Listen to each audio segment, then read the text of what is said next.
বিশ্বখ্যাত আধ্যাত্মিক নেতা, বিলিয়নিয়ার উদ্যোক্তা এবং দানবীর প্রিন্স করিম আগা খান মারা গেছেন। মৃত্যুকালে তার বয়স হয়েছিল ৮৮ বছর বয়স। ১৯৩৬ সালের ১৩ ডিসেম্বর সুইজারল্যান্ডের জেনেভায় জন্মগ্রহণ করা আগা খান ২০ বছর বয়সে তার দাদার স্থলাভিষিক্ত হন এবং ১৯৫৭ সালে শিয়া ইসমাইলি মুসলিমদের ৪৯তম বংশানুক্রমিক ইমাম হিসেবে নিযুক্ত হন। তার মৃত্যুর খবর আগা খান ডেভেলপমেন্ট নেটওয়ার্ক মঙ্গলবার এক বিবৃতির মাধ্যমে জানিয়েছে।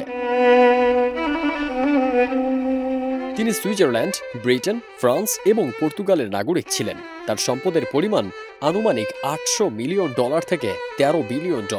এই সম্পদ তিনি পারিবারিক উত্তরাধিকার, ঘোড়া পালন, রেসলিং, পর্যটন এবং রিয়েল এস্টেটের বিনিয়োগ থেকে উপার্জন করেছিলেন। তার দানশীলতা এবং মানুষের প্রতি ভালোবাসা তাকে বিশ্বজুড়ে পরিচিত করে তুলেছিল।